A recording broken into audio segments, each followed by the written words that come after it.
لاپرین کیسکا بری 7 سالان ده دوباره هل دینه و کیسک کو دستالاتت وید بنوینید و بکجان و شرید.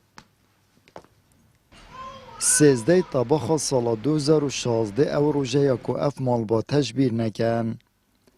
پشتی کوادات حسین شمال درد کوید چندم جمعه که لشک کتخینه ور بویو پوانه هاتی اشکنجه دان گهشت دست دایکاوی. اول جه که لشکر خود گریا کما چی کد. باب جگر صوتی جی تنها هیویا کر خواه او روزانه گازید کد و داد تلکی وی.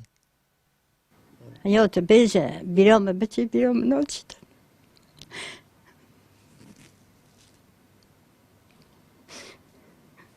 کی تنگو بازگاهانده تا؟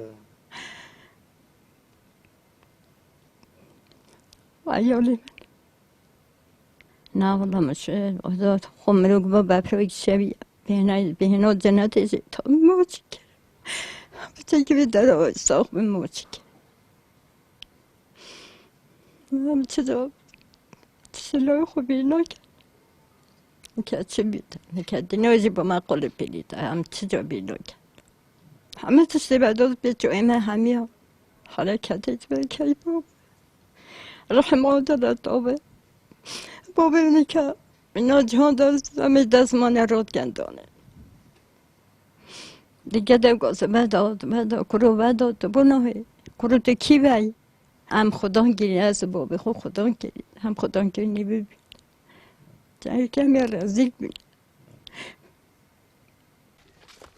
پشتی جگر خوش دست دای بابن و دادی نخوش کفتن و روش وانیا درونی جی تکچو. اول خینا کره خواه خوش نابن و کیسب و گریت هلن. یا روش بابی من یا دیگه من نباشه. بابی من توشی ایشه که زاهی مربویا کسی نانیاست. حیال خون نانیاست. دیگه من نانیاست. اول کیشه که مازن ابو مچی بود یا دیگه بابید من یا دیجی ام پیام خود یعنی حکمت لازم زیتر وقت به کیشی چهار ساعت دل دیگه میشه راحت بید. یعنی داخل هم حکمت به کیسی چهار ساعت ما بکجا نبگید. ابی کیسی بگید ایده خلاص بید. 7 سال بسر تیرورکنا روزنامه وان و داد حسین دادر بازد بن. لیتان ها اف کیسه پلاویستی مایه و بکش ندیاره.